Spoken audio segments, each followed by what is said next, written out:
রহমতুল্লাহ।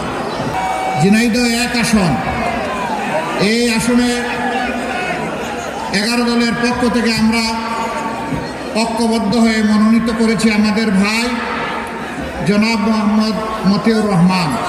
ওনার হাতে আমরা আজকে ইনসাফের প্রতীক দাড়িপাল্লা তুলে দিলাম।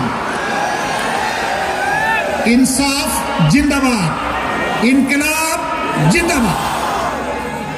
এরপরে ঝিনাইদহ 2 আসন, সম্মানিত জেলা আমির বিশিষ্ট শিক্ষাবিদ অধ্যাপক জনাব আলী আজম মোহাম্মদ আবু বকর। নামটা যেমন লম্বা, কাজটাও তেমন টেকসই। ইনশাআল্লাহ তাআলা আজিম ঝিনাইদহবাসীর কণ্ঠ হয়ে আগামীতে তিনি জাতীয় সংসদে আপনাদের প্রতিনিধিত্ব করবেন। ইনশাআল্লাহ আপনারা দাড়িপাল্লার পক্ষে আছেন? মার্কা আছে? কোন সে মার্কা? আরো জোরে, গগন কাঁপিয়ে, সর্বত্র, ঝিনাইদহ থেকে সারা বাংলায় ইনশাআল্লাহ। এরপরে ঝিনাইদহ 3 আসন, অধ্যাপক মতিয়ার রহমান। তার হাতে আমরা ইনসাফের প্রতীক দাড়িপাল্লা তুলে দিচ্ছি। তিনি একজন বিশিষ্ট শিক্ষাবিদ, মজলুম শিক্ষাবিদ। জালেম সরকার তার ছাত্রছাত্রীদেরকে তিনি যে শিক্ষা দিবেন সেইটা থেকে তাকে বঞ্চিত করে রেখেছিল। আমরা তার হাতে বেইনসাফির বিরুদ্ধে ইনসাফের প্রতীক দাড়িপাল্লা তুলে দিলাম। প্রতীক আছে? কোন সে প্রতীক? 12 তারিখ ইনশাআল্লাহ। 4 নম্বর আসন, মৌলানা আবু তালিব। তার হাতে আমরা তুলে দিচ্ছি ইনসাফের প্রতীক দাড়িপাল্লা ইনশাআল্লাহ। ঝিনাইদহ 4। আচ্ছা, এই মানুষগুলোকে দেখতে কি মায়া লাগে?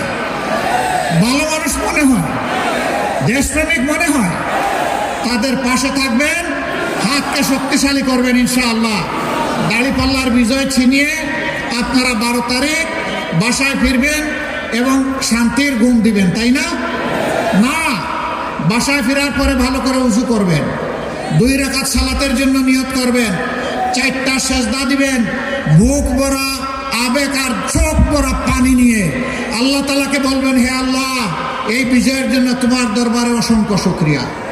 আর এই বিজয় অর্জন করতে গিয়ে ভুল ত্রুটি যা হয়েছে, আল্লাহ তুমি আমাদেরকে ক্ষমা করে দাও। আল্লাহ তুমিই কেবল পবিত্র, আমরা পবিত্র নই। আমাদেরকে ক্ষমা করে দিয়ে, মাফ করে দিয়ে তুমি তোমার কুলে আমাদেরকে তুলে নাও। সম্মানিত ঝিনাইদহবাসী, ভোট তো একটা গেল, আরেকটা কি করবেন? কি ভোট দিবেন? হা মানে আজাদি, বলেন হা মানে কি? না মানে গুলামি, বলুন না মানে কি? গুলামি। আজাদি না গুলামি? আজাদি না গুলামি? নারে তাকবীর, লিল্লাহি তাকবীর, ইনকিলাব জিন্দাবাদ। আসসালামু আলাইকুম ওয়া রাহমাতুল্লাহ।